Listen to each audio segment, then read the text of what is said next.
L'exilé de Delhi. Première partie. Les nuages s'étaient un instant écartés. Un vif rayon de soleil d'avril frappait le vitrage du bow window où Myrto reposait.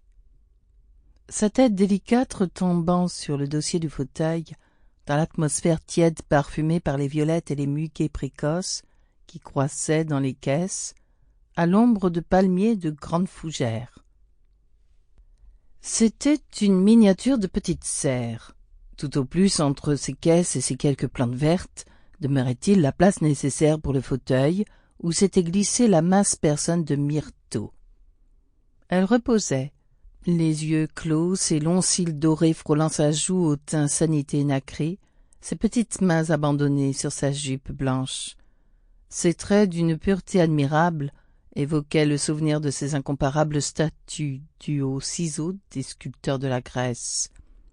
Cependant, ils étaient à peine formés encore, car Myrto n'avait pas 18 ans.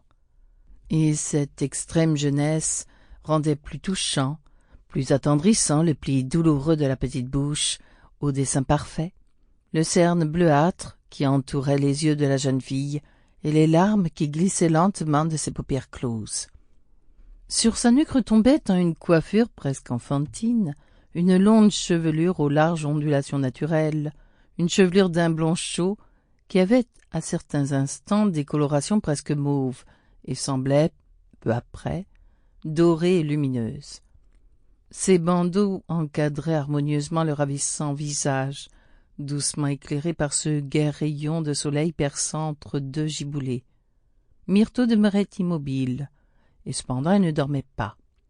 Quand même sa sollicitude filiale ne l'eût pas tenue éveillée, prête à courir à l'appel de sa mère, la douloureuse angoisse qui la serrait au cœur l'aurait empêchée de goûter au véritable repos. Bientôt, demain peut-être, elle se trouverait orpheline et seule sur la terre. Aucun parent ne serait là pour l'aider dans ces terribles moments redoutés d'âmes plus mûres et plus expérimentées. Aucun foyer n'existait qui pût l'accueillir comme une enfant de plus.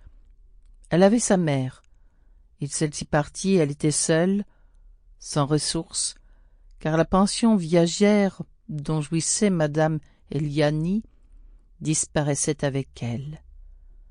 Myrto était fille d'un Grec et d'une Hongroise de noble race. La comtesse Edwigisa avait rompu avec toute sa parenté en épousant Christo Eliani, dont la vieille souche hellénique ne pouvait faire oublier aux yeux des fiers magistrats. Sample complete. Ready to continue?